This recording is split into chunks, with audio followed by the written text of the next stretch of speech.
Greetings, nerds. This is CNN Nerd. I'm your host, Sarah Belmont, and with me, as always, is our Mr. Producer, Will Polk. How are you doing tonight, Will? I am doing very well, Sarah. Saw a wrinkle in time today. For all the folks who are on the fence about it, I will have to say I was initially on the fence, but I watched it, and by the end of it, I was all in. It was a really, really good movie. I just would like for the listeners to understand that his wife read the book, beloved fan, and went to see the movie with him. Therefore, pretty sure he has to say nice things about it.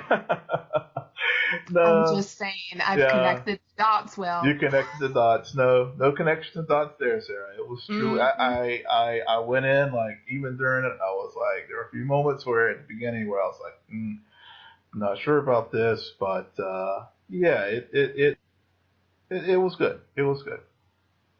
All right. Well, I still stand by what I said, but that's nice. You can stand by it. And joining us also tonight, we have another Team Flash Fan Club member. I still need to get membership to that club. Tonight, we have another Team Flash Fan Club member, Polly Machor. Welcome. Thank you. Before we get started, why don't you tell us a little bit about yourself, Polly? I mean, you're obviously an avid Flash viewer, or else Will wouldn't have invited you on the show. Favoritism, by the way. But tell us about what else is in your current TV rotation. I watch Arrow and Legends of Tomorrow. I have taken up again Taken and Lethal Weapon series, which I wasn't quite sure how that was going to play out, but I really have enjoyed it. And started watching the X-Files again from episode 1, season 1. Binge watch it as much as I could. Wow. So do you watch X-Files right now where you can like merely listen to the dialogue and know instantly what episode is airing? Pretty much, yeah. Yeah. Okay. Yeah. You're legit. Wow. Yeah. You're legit. Now, here's the next test.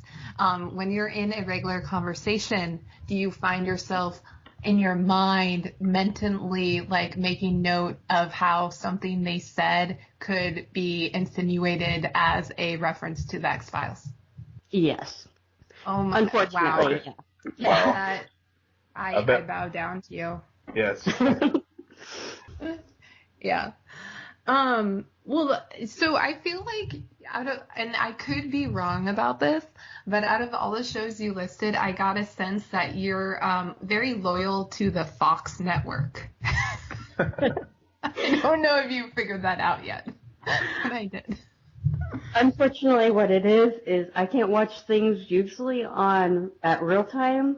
And so I am stuck with whatever Hulu or Netflix puts out, and they really love the Fox network there on Hulu. You know, they do. Yeah, they do. Yeah. I also watched something tonight on Fox, and I think it was the OJ Lost Confession. I only made it through like 10 minutes of it or so, but yeah, but they did a promo for 911, and I noticed all their taglines now is like see it on Fox Network, and also have the green Hulu chyron on there as well. Yeah, it's Fox and NBC that really love Hulu. Yeah, I guess so. Yes. I don't know why, but well, Disney is launching their own platform for streaming soon, so they're slowly taking things off the other streaming services, and Disney owns like everything else.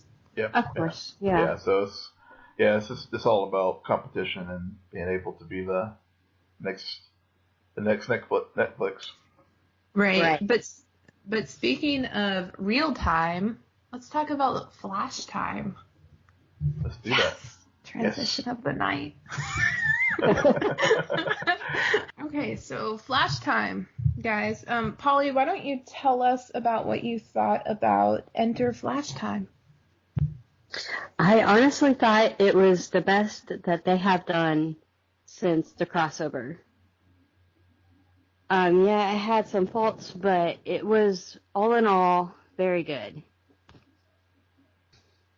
What did you like about it best? That they were actually using these characters that they have sidelined and, putting kind of smart before romance, if that makes sense. Mm-hmm. We have brilliant characters that have good, solid bases to them, and we put them aside because, romance is more fun. I'm not quite 100% sure why. Or we're trying to force a character like Ralph on into the story. That's what was missing. Okay, sorry, I just had an epiphany.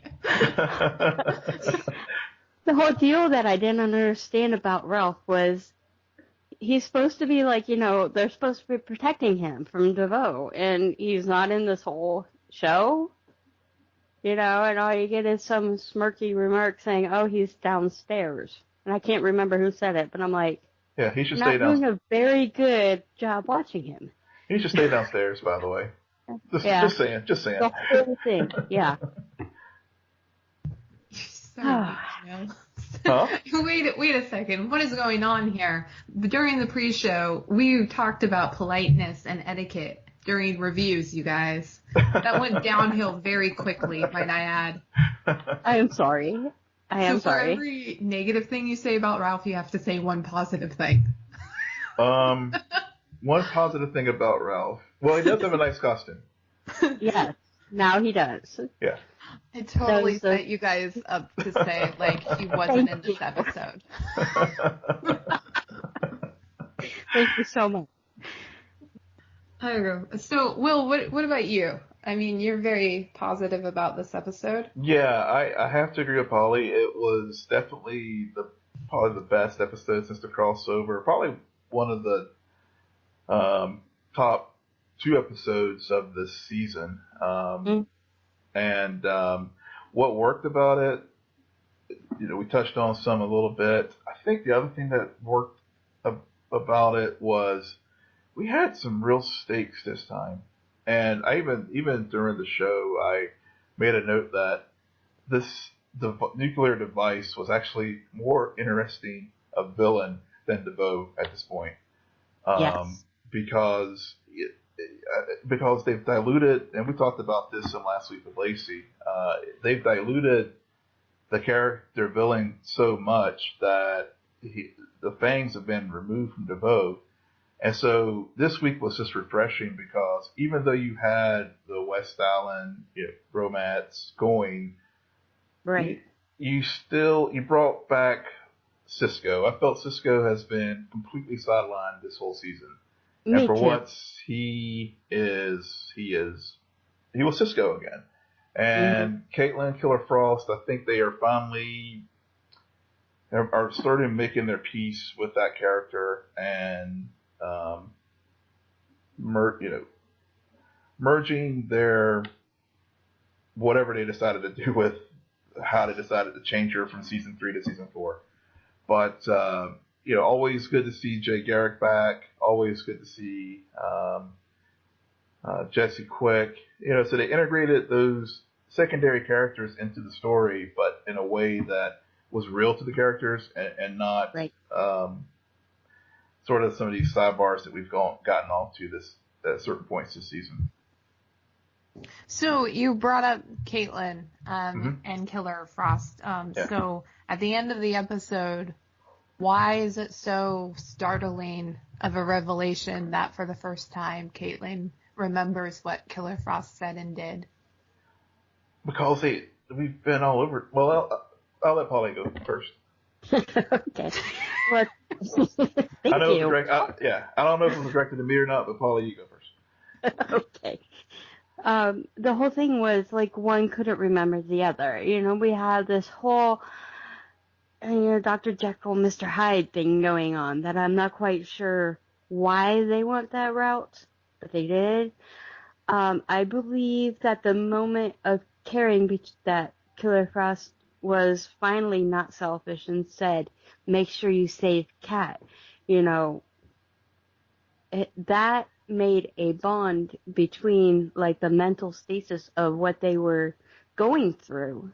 And, I'm hoping that this is the precursor of a merger of these two characters into one, because I am really tired of the merry-go-round in circles, So maybe it's, So maybe Killer Frost's point about when she says, because I thought it was a very poignant moment when Killer Frost tells Barry, please save Caitlin. Yes. And maybe that's foreshadowing to something happening to Caitlin, and then we just have Killer Frost moving forward. Exactly. Mm-hmm. Either that or a merger between the two, where they say, it's Caitlin Frost, some fandoms out there have been grabbing at that. But, there's no reason why all these other people can be both, superhero and normal person, Barry and the Flash and Cisco and Vi. Why is Caitlin so divided in who she is, and it would be nice to see that character be a whole character and not two halves. I mean, personally, that's what I think. I mean, I see the point. I guess I just wonder that part of the reason why they're not doing that is because it matches what is going on with all the other characters that they have. I mean, they've added a whole bunch of metas, and what makes her unique is that dichotomy between her bad and her good side, the angel and the devil, and it works together, and she's strong. She's intelligent in one area, and she has the power in the other, both sides of the equation. So I just wonder if that's maybe why they're not moving forward with that or holding that back. That could be, and if that was the reason for it, I'm all for that. I have no problem with, either Killer Frost or Caitlin. It's just I feel like there's nothing being done with her. Everything is assumed with both characters, So Absolutely. Mm-hmm. Absolutely. I 100% agree with that. Like they haven't done anything with her. And I think probably because they're tired of fans saying like, oh, Caitlin gets a new love interest every single season and that's her plot line. No. Nor that plot line. Oh, man. So, okay, what else happened? Okay. Guys, am I just this disengaged, or did we know that Harry's wife died? Like, no, they never. It just was random. But I had that feeling. I mean, go ahead, Will. But yeah, I had a thought about this, and actually, it ties back to actually Earth One Harrison, and I'm wondering if I don't know if this is some foreshadowing or just showing how Harrison could have ended up as Harry, with how Harrison's wife, Harrison Wells of Earth One, was murdered by Vaughn, and of course and before he had a chance to mourn the loss of his wife, Vaughn actually killed him as well and took his identity. So I'm wondering if a similar parallel happened with Harrison on Earth 2, that it was Vaughn or somebody else like that actually did murder his wife, and maybe this is just the open into the door into a storyline with Harry and maybe Eobard returning, because as we know during the crossover, Barry let him go. So I wonder if there'll be some kind of parallels with that, or just showing how Harrison Wells reacted to that loss of his wife on Earth 1. They're just playing that out through Harry and Earth 2. Or I could be completely off base there. No, it's been a while since we've talked time travel on this show. Yeah. So my mind is trying to keep up with everything that you're saying, literally. And I found it so distracting because I was just I really want to feel for Harry and Jesse in this situation, but I can't because I'm trying to figure out if Hunter Zolomon killed Harry's wife and that sparked his his desire to, like, that's what caused this whole going over to Earth 1 and back and forth in the whole partnership. So I don't know. It's just bizarre to me. Well, I mean, maybe that's a good point, Sarah, that maybe Hunter did do that, and that's why Harry did have such a strong, like you said, mission to stop the metas and develop the meta device on Earth 2 and that we were introduced to in season 2. And maybe that is something that they will explore further as we, maybe not this season, but maybe in future seasons.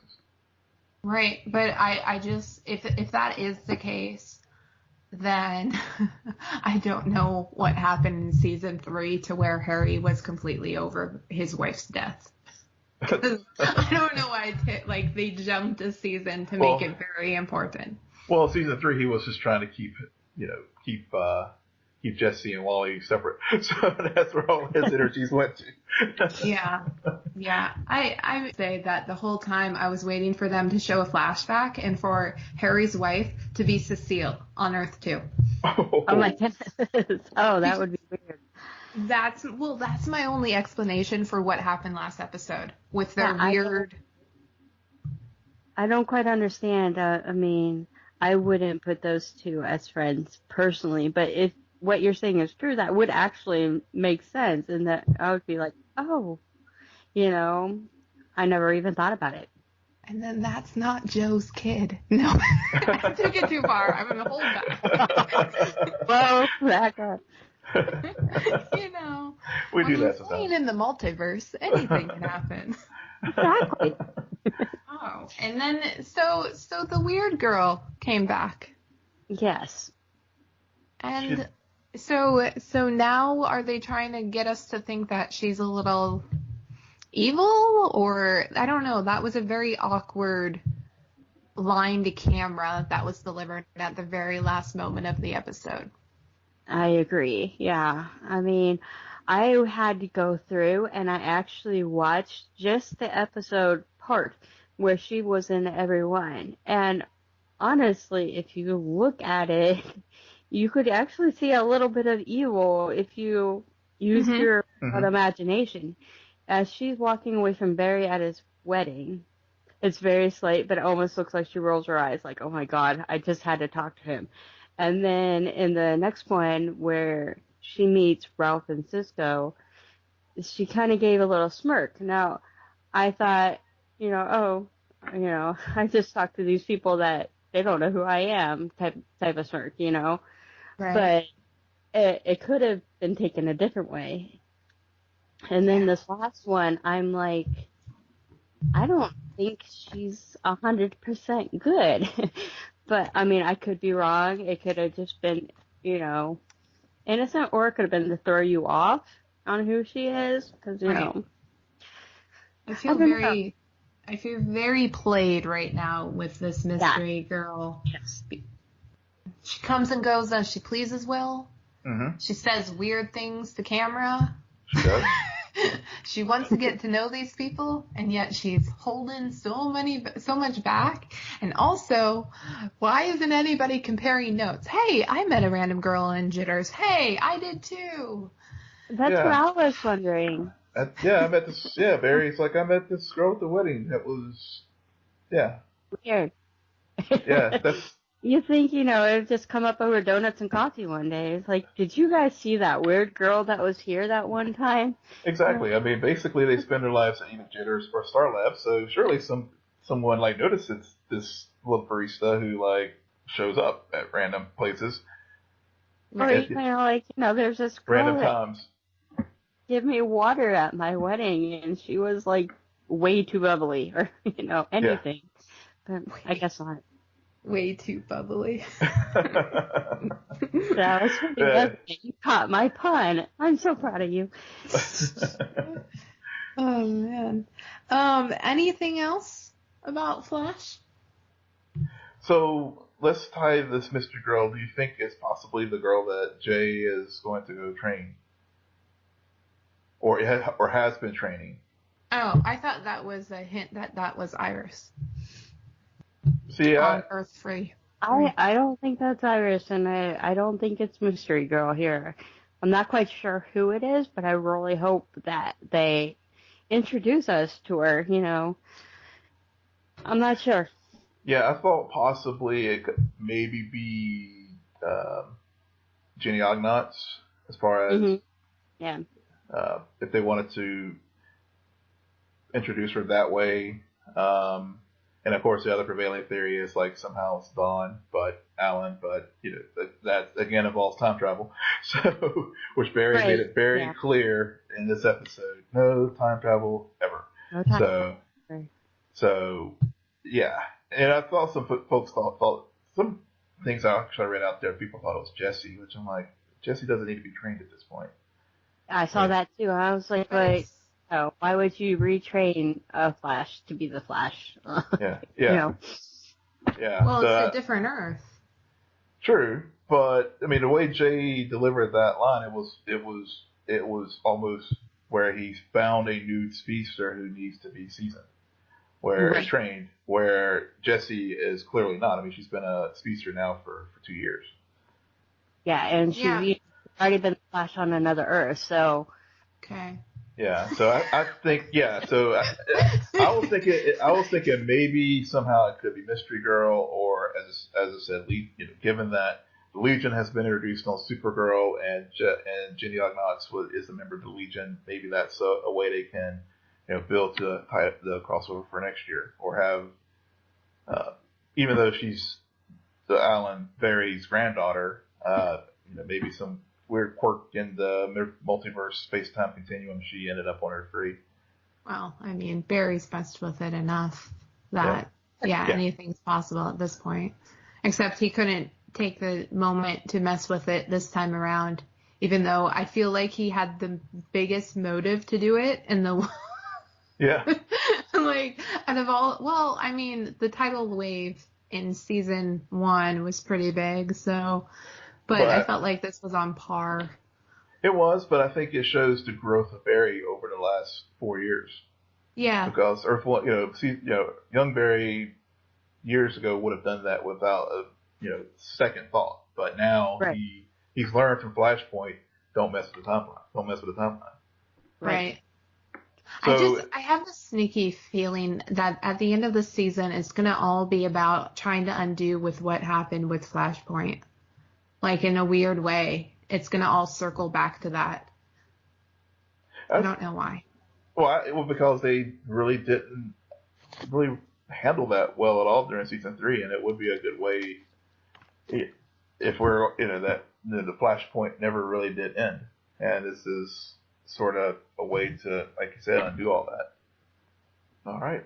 Oh, I think, I don't have anything. The only thing I had else to say about Killer Frost, which really it's not much, it's just glad that as far as transitions, it's no longer any self-mutilation, but beyond that. Yeah, I think my final is that I actually found it to be a missed opportunity to do a Flash in real time. They're in Flash time, but it's in real time, and I just kind of wish that the episode followed that, and so my mind went to Mr. Robot season 3 episode with the real time episode, and I was just like, oh, you guys could have done it.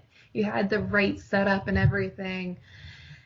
So I couldn't help but think about the technical production and how that was kind of a missed opportunity for them to actually do, because I was watching, and in that first section they had 8 minutes ago pop up, and that was truly 8 minutes. And so I was like, oh, they're going to do this. And then slowly I figured out that they weren't. Yeah. I was like, oh, this is great. They had that 8 minutes ago. It's been 8 minutes. This is going to be fantastic. And then those numbers went away. Yeah. And I was sad. But, like, okay. Yeah. I don't know. I thought I was just, and that usually happens with me where I get really excited, and then when they don't do the thing I think they're going to do, I'm like, but you could have done so much more. But anyways. Yeah, me too. All right, guys. So let's go over to Star City, where we got more doppelgangers. Not like people from, well, one of them's from Earth 2. So, Polly, what did you think about this episode of Arrow? I thought it was actually really good. Arrow has really impressed me this season. And it almost seems like every episode is a little bit better than the last one. They have really kept the mystery. They've really kept the suspense. They've really kept that, they can't quite capture, the bad guy the whole time. But there has been little tiny breakthroughs. And that's important. And I was really impressed with it, honestly. Sarah, what do you think about it? I'm kind of mixed. I'm kind of mixed about this episode. I think that bringing Roy back made a lot of sense, and I liked how it played out, and it brought up that decision that was made all the way back in season 3, and the guilt that is still associated with having how that all played out. I like Richard Dragon. I think he's a good villain. I just couldn't help that he was in a fight scene. One guy I thought had his shirt off. He did not. And so that makes me think, are you really that tough when you're not fighting without your shirt? It is CW, you guys. Like I said, and I'm using a compliment here, Polly, so don't call me out on this, but okay. I like how they brought back Roy. However, I could not help but notice how I felt like he was out of shape too. Well, he's retired. It's Colton Haynes, and it's really funny because just the other day I was on Twitter, and on my timeline there's this like beautiful photograph that Tyler Shields did of him, and like no shirt, all the abs in the world and all of that, and I'm just like, really? When was that taken? Because that's not the guy I saw the other night. Actually, I had to stop it and go to the internet and make sure it was actually him playing himself again. And I felt bad. I'm like, but yes, I agree. It was a little bit of a distraction. I did notice he did not fight at all. Mm-hmm. And I do believe that being off the show for so long or on the run, has kind of made him a little squishy. Yeah, I think he put on some marriage weight, okay? He did get married. It does happen. That happens. It does. It's like that honeymoon weight. It's very disorienting for me because I've seen him on screen since the Teen Wolf days, and he's always been in shape. And so I'm just like, what? And then the whole Richard Dragon thing. And I like what you said, Polly. I did feel guilty about it until I'm like, you know what? Men do this to women all the time who are on the camera. So I'm not going to feel bad about it. Jeez, whatever. You shouldn't feel bad at all. Exactly. You should not feel bad at all because, it happens all the time for men to be critical of women on screen. So hey, go for it. He did get soft. So Will, what about you? I mean, we got Laurel coming out to the press as Laurel.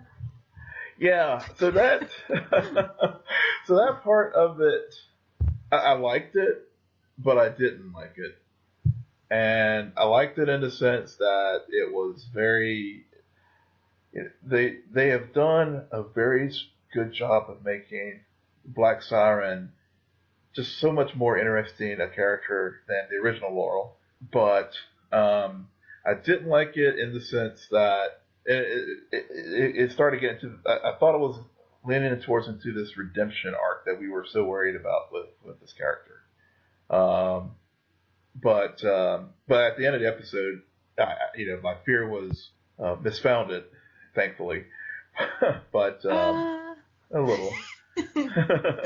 She's really playing both sides. Yeah, they have a hand in each card table. Yeah, so that I'm liking how she is playing both sides. I'm liking the conflict with Oliver.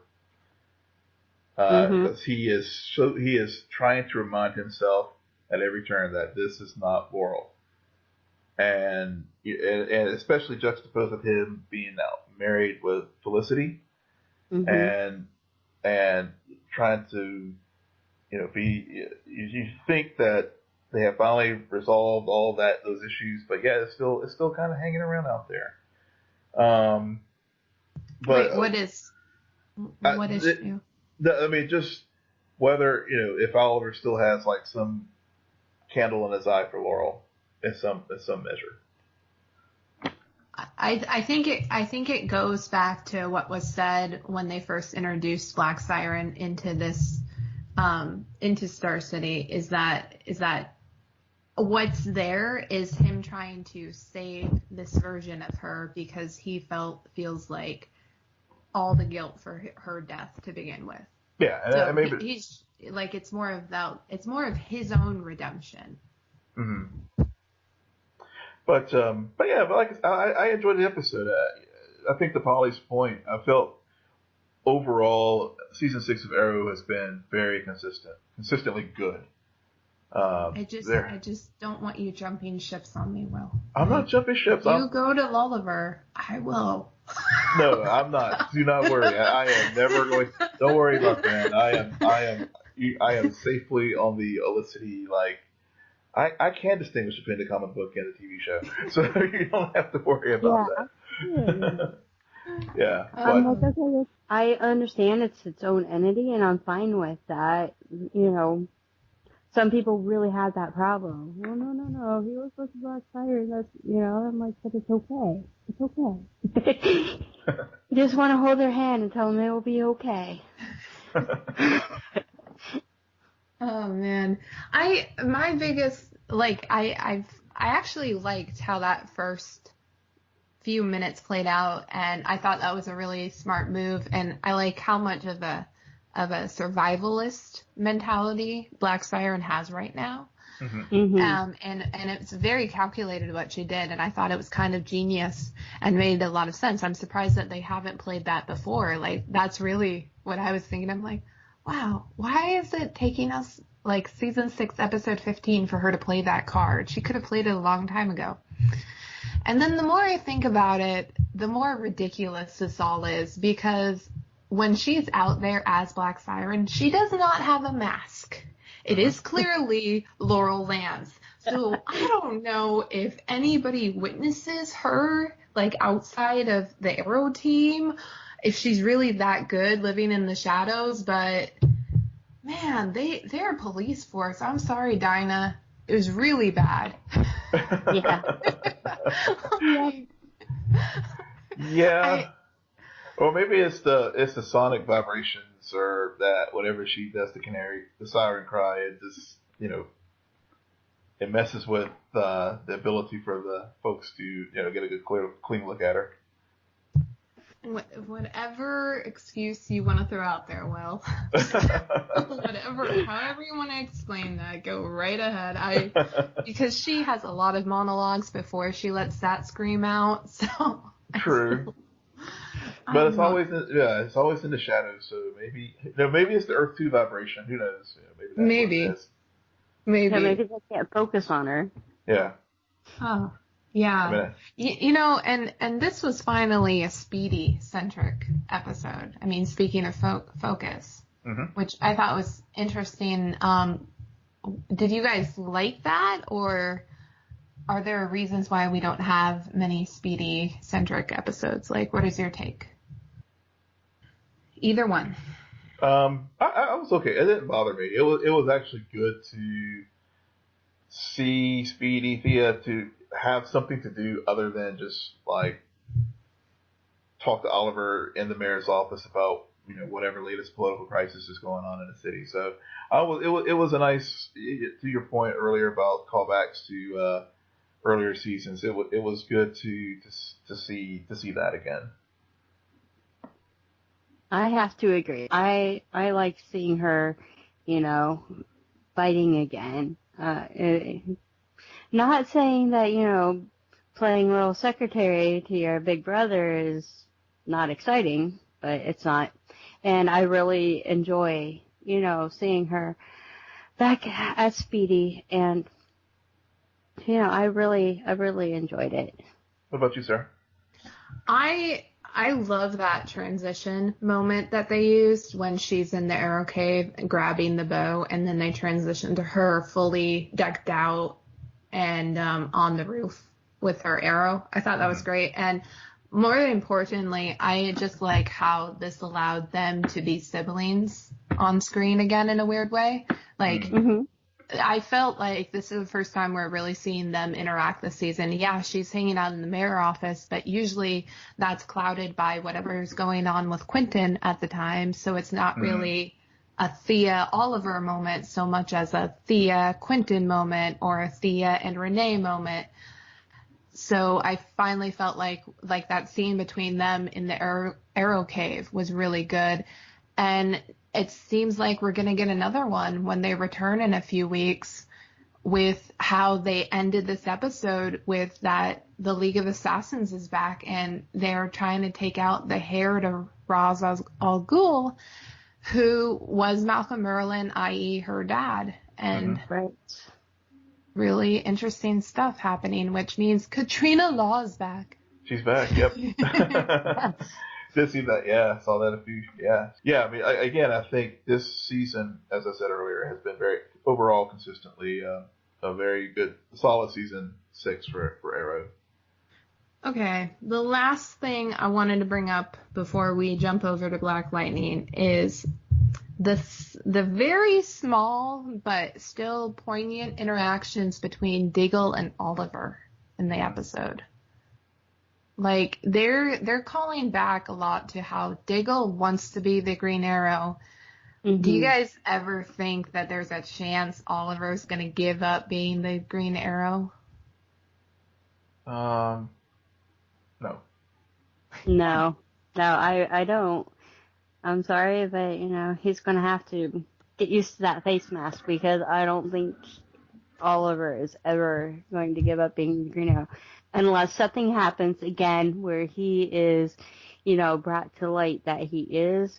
And so we need somebody to wear the hood until, that mess is cleared up. I don't really see him giving it over again. Right, which begs the question, then why have this storyline go on at all?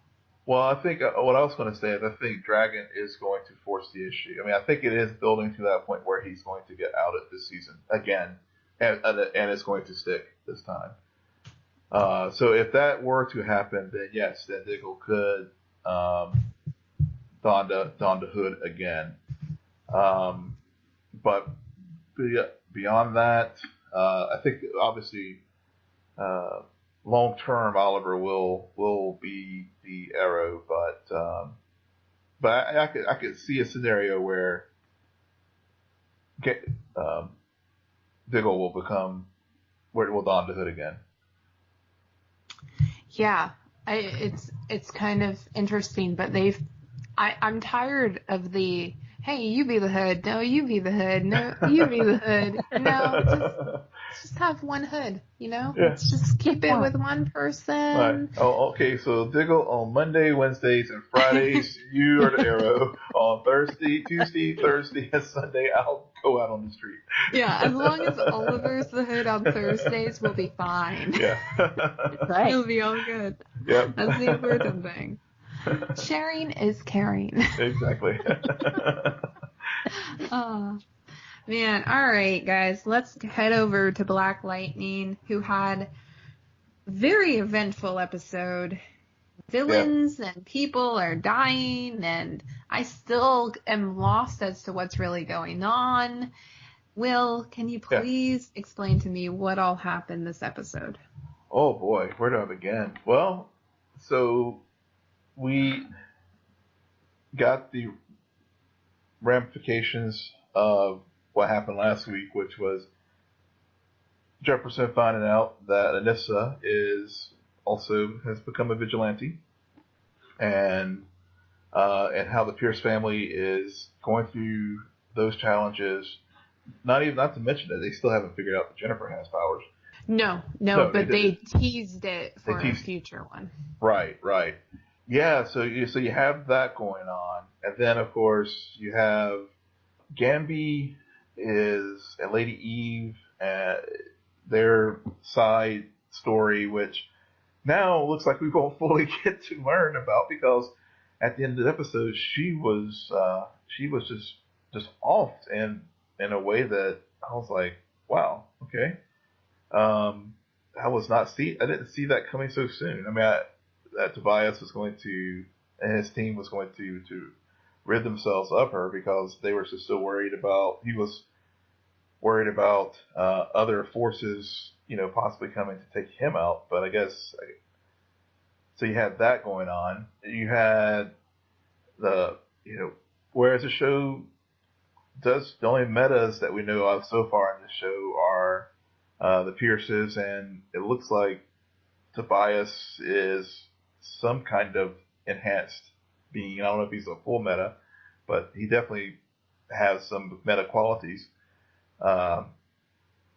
We had Lala show up and Lawanda show up, and we went from the meta to the mystical because, I mean, both these characters were killed pretty early in the show, and Lala by Tobias, and then Lawanda by Lala.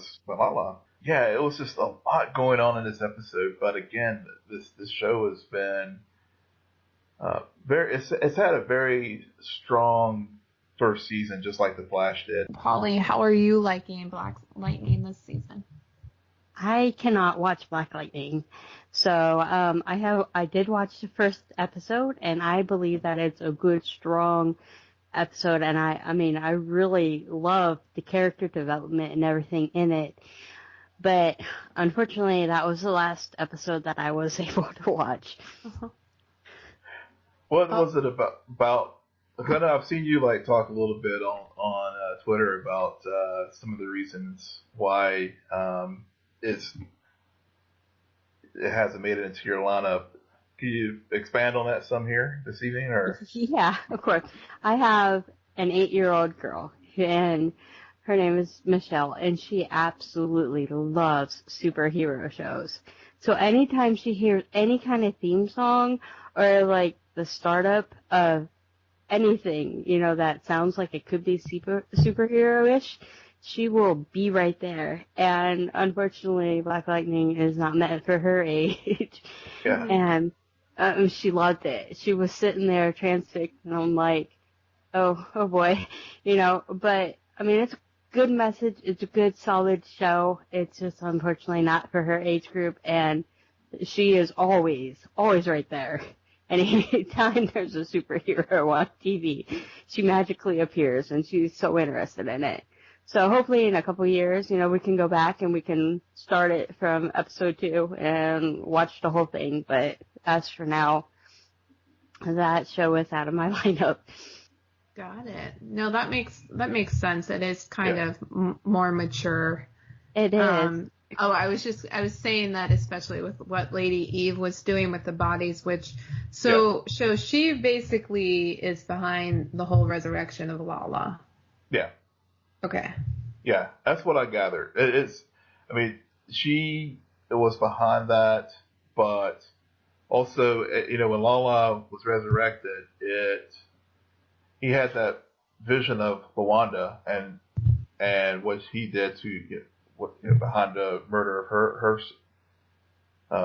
son, and then ultimately her, which they were able to capture on video, if you recall. Nope, you lost me. Yeah. So Lawanda didn't have a son though. Lawanda had a daughter. That's right. But wasn't she? I didn't think she died. She was just in the hotel. That's right. She was in the hotel. Yeah, she got pimped out. She got pimped out, and Lady Eve Lawanda went to go get her out of that situation because I remember that's right. Jefferson was trying to, tell her to stay out of it, stay in your lane, but of course Lawanda didn't, and then that's when she ended up getting murdered by Lala and his team. And then and then Tobias killed Lala because Tobias made a mess of stuff. Lala made a mess of stuff, and he was pissed off because it just brought undue attention to the 100 gang for murdering this woman. Yeah. Which was caught on a cell phone. Yep.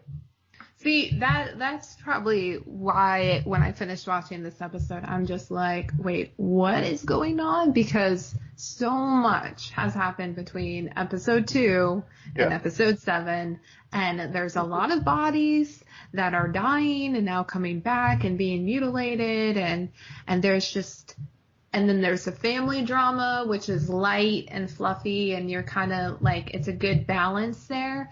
But I'm just like, I'm still trying to follow the storyline here, guys. Just stay put. However, I do have to say, I like how, even though as random as it felt to have Lady Eve suddenly taken off the game board, they did it in a way that puts Black Lightning at odds with the police. It does. And suddenly he's not the hero.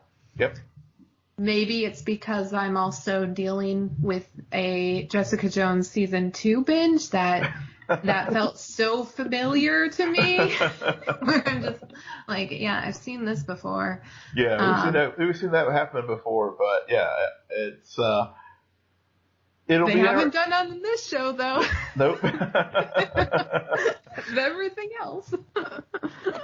Yeah. So that was. I was very surprised that they had taken that track so early in the series. I mean, they've been toying with it with the detective for, but he kind of made peace with it because whenever he needed help with breaking a case or whatever, he and Black Lightning had, became phone buddies where at least, they would call each other up and, help each other out. But yeah, now he's going to go full Javert and see if he can, hunt Black Lightning down. It's very Batman-esque. Yeah. Yeah.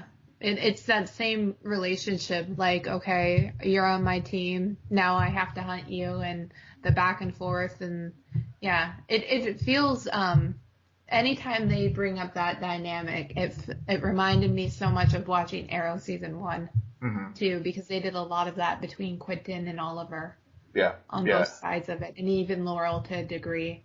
So, and maybe that's why we haven't seen so much of it, because they know it's a played out trope, and they're doing so many other things that you don't see on the other shows that you kind of want to bring those in, but also not let them overshadow some of the originality that's going on. Yeah, so what do you think about Gambi and his turn as a vigilante? My favorite character, obviously. Yeah. Oh, Gambi. I didn't really care. Honestly, this episode, in terms of Gambi, 2 things stuck out to me, and it had nothing to do with his turn as being a vigilante himself. It had more to do with, and I forget where he says this, but at one point he is talking about the ecosystem that him and Lady Eve have created. And I thought that was a very interesting choice of words with an ecosystem, and I'm just like, okay, so he's very much like Jefferson, or the one we met back in the pilot, where they know that there is a bad side of town. They understand that there's a lot of bad stuff happening, but they've established a sense of balance between the good and the bad. Yep. And now Gambi is feeling threatened because that deal is going out the window, which leads me to the second thing that stood out to me. And I'm not even sure if this is a leap or not, but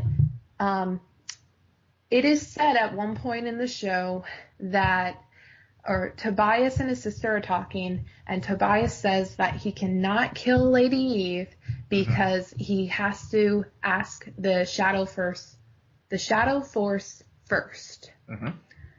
I think Gambi is a member of the Shadow Force. Oh, that's a good call. I think you're right. And so they're gonna tease that out, and it makes he's sense. Yeah, it does. Like Yeah. with the whole ecosystem, and he knows Lady Eve. Like at one point they were talking about how he taught her what she knows. Mm-hmm. So it is, there's so much more to be mined from that character in terms of the ecosystem that's been established, that I don't see him going anywhere soon. I still wish his voice would change because it still throws me off every time. You know, I'm holding in there. I'm holding strong. Oh, what about you, Will? What did you think about Gambi? So I that was a good call that you made there. I think with the Shadow Force, because I hadn't thought about that until you raised it, and I think he, the balance that he had with Lady Eve has always been, they've been touching on it. I think now he is, I think you're right, it does make sense that he is part of the larger crime syndicate or order that has allowed for the 100 to go, to do their thing in Freeland, but as long as they stay within their bounds, things will be okay. Not that it makes it right, but everybody knows their role, basically. Exactly. As far as him being, I still, that relationship with Lynn, Jefferson's wife, I wonder how much she knows about Gambi's other life, because there's always been that tension, and I think it was more than just a tension of him being, Jefferson's supplier. You're talking about the sexual tension? Yeah. Yeah, well, there's that. There was that. But but beyond the sexual tension, if she is aware of some of his other dealings in the city, that she hasn't told Jefferson, or she suspects something, but she just doesn't know what it is. Yeah, there's again more to be mined from that relationship, because those two characters, when they're on screen, I almost appreciate it more than when I see Jefferson and Gambi interact. Partly because right now it's such a oh, I can't trust you anymore mentality between those two at the moment, that I find Lynn and Gambi interactions much more interesting, because you feel like they're holding back and using very choice words with one another. We're just like, why? Just admit it. You guys totally hooked up behind Jefferson. or something. Or maybe we're going to, over the course of the next few seasons, if the Shadow Force stick around, maybe Lynn's family has a connection to the Shadow Force, and Gambi is aware about that, and that's like some blackmail that he may use in the future or something. I don't know. Yeah. It's all speculation at this moment. It is. But I think, but that is a relationship I hope they do explore further as the series progresses. Yeah. Anything else about Black Lightning? No, it's we lamented the fact that Lala was off earlier in the season, so he's back. So hey, let's see what happens. And now Lady Eve is gone, and she may be back, and we really don't know what's going on. I think Lady Eve is like pretty toast. Pretty toast, but you never know, okay? You never know. You never know. At this point, as early as it feels in the season, I am not ruling out anything, because there's one thing about this show: they are not afraid to go there. I appreciate that so much. Yeah. I just wish that they would slow down a little bit, because sometimes I can't keep up. I just needed to hold down. Oh, man. The last thing that we want to talk about tonight is the Schmoedown. Polly, are you aware about the Schmoedown? on I Collider am Video? unfortunately not. I have no idea. Well, maybe we can sell you on it. Okay. So Collider has a YouTube channel where you can find all of these matches. It's movie trivia. Okay. And the producers do a very good job of making the movie trivia, taking it up a notch in terms of entertainment, because there's a lot of rivalries, there's championship matches, there's a five-way, there's a three, it's very wrestling. Yeah, I was going to ask It you. captures that spirit. Yeah, do you like Cool. WWE wrestling or any of that kind of? I'm not all into it, but yeah, I mean, it sounds cool to me. It is, and I mean, it's fun, it's very easy to follow, and there are weeks where, frankly, for the past few weeks, I haven't been that big on it because they're introducing a lot of new competitors, and it's pretty obvious to me that they don't really understand what they're signing up for, and they don't know how to entertain. Poor souls. Yeah, it's sad, but I get it because you do want to have new talent join the league. But this week we got championship week, and it was badass. These are some great matches. And the title match, first of all, Sam Levine, I don't know why you still have that belt because Rachel clearly knows more, but she breaks under pressure, and I don't know why. Yeah. I was watching the singles Schmoedown, and Sam is not a likable character to begin with, and so I was just like, I was so hopeful that Rachel was just going to wipe the floor with him, but it was, but to that point, it was a very engaging match. It was neck and neck throughout, and you're right. I mean, she had the match there for the taking, and just had a brain freeze, and it cost her. Yeah, and this isn't the first time that this has happened. Yeah. She was finally on a run where you knew she was back to being when she was first introduced into this league, and now there's a lot of self-doubt, and I really hope she overcomes that.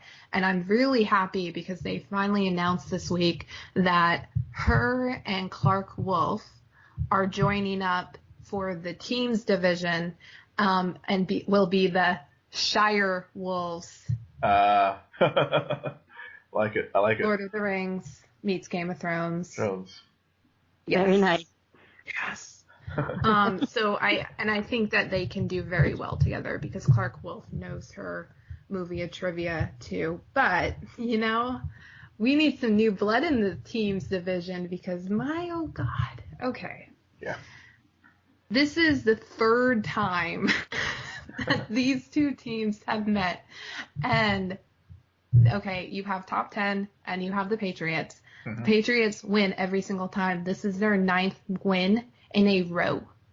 Yep. They have not lost in a year. Yep. And every single time it comes down to top 10 versus Patriots, and top 10 always finds a way to screw it up. Yes. And this is the biggest screw up I've ever seen. John freaking Roca. This is why I don't like you sometimes, is because you knew the answer and you stupidly scribbled it down to where nobody could read it, and then you're going to complain well, I knew the answer. Well, yeah, but the rule clearly says you have to write it down. You've been there before. Follow the rules. Act like you've been there. Yeah. Do what you're supposed to do when you've been there, and you didn't. 3 times. And you didn't. And you didn't. And Jeff Snyder is a genius because he's sitting there watching this play out, and he's like, well, you know what I'm going to do? I'm going to manipulate this situation to my advantage. And so I'm going to throw out there that we should get a re-spin on the wheel to change the categories.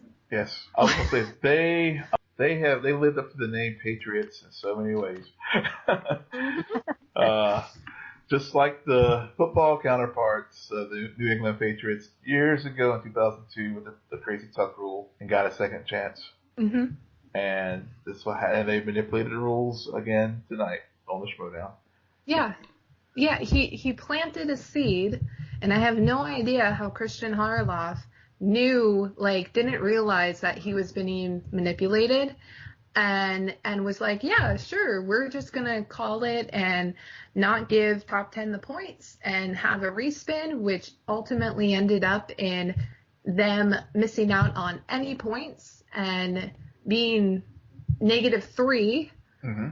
And the Patriots got the 3 points, and it's like all the steam got immediately sucked out of the room. They were totally deflated. They were like, okay, let's leave the stage now, because they completely surrendered. I mean, they were just so defeated from that point forward, and it was a deflate gate in the Schmoedown. It was.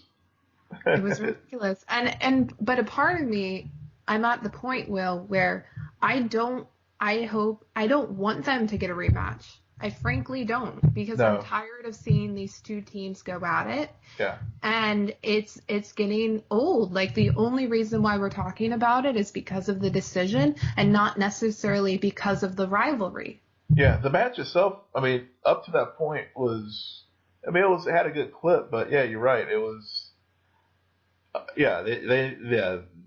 new blood needs to be in the finals if the Patriots make it again. Somebody else. You're not going to be able to get past this moment with these two teams.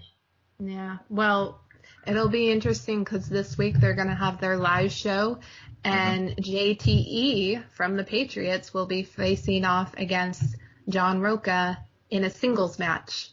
Oh. Bookmark it, y'all. Bookmark it. So I don't. We'll be sure to tweet that out from our show page. Yeah. Yeah. Somebody's gonna die, Will. Yeah. Actually, when I was watching everything go down, I was waiting for some WWES kind of like, jumping across the desk and like body slamming action there. It got pretty tense. Legit tense. It wasn't like acting either. It was. I was fearful for people's safety. I mean, you know that they did not include the full discussion about the decision that was made, because they cut to the placeholder. Mm-hmm. I just wish when they had returned, there would have been a little clock in the corner that told the viewers how much time had passed. Yeah. You knew, like, Christian even said, like, we've been going at it for hours now, and I'm just like, I just want to know really how long, because you could see on Top 10, like, they had been put in a corner where they couldn't do anything. Yeah. Just get it on. I want to get out of here. Yep, pretty much. Man, but it was good. And again, like I said, it's just a reminder that when this whole format and this whole project really works well when you have the right team dynamics, the right singles competitors going at it. So as much as I like the new faces, I hope that we get more of these types of matches that are pretty well-rounded moving forward. And I think the new blood should be reserved for the Patreon matches. Just my thought. Yeah, but I'm there with you. So, Polly, did we convince you to watch the Schmoedown? This sounds really interesting to me. I'm gonna have to check this out. Collider video. There's a feed, and it's a lot of fun, and the show has evolved so much. Like, if you watch some of the first seasons way back in, I think, 2015, the rules have changed, the formats changed, and they've just added, and it's grown, and it's great. It's a lot of fun. That sounds good. Yeah. Well, thank you so much, Polly, for listening to us to rant about two things that you don't watch and two things that you do. Uh-huh. Why don't you tell our listeners where they can find you? You can find me on Twitter at nbsp_Machor, which is Machor.com. And hopefully soon you can find my books and series on a website called Chanel, and that is also available on Twitter. Man, I feel so lame now just giving my Twitter handle. But that's very cool. Very cool. Will, where can they find you? Yes, you can find me at Will M. Polk. That's WILLMPOLK. And you can find me on Twitter at SJBelmont, SJBELMONT. Please follow our crew on Twitter at SNN Nerd. Friend us on Facebook, but most importantly, rate, subscribe, and comment on both iTunes and SoundCloud. And you can also find us on iHeartRadio. Good night. Geek out. You're welcome.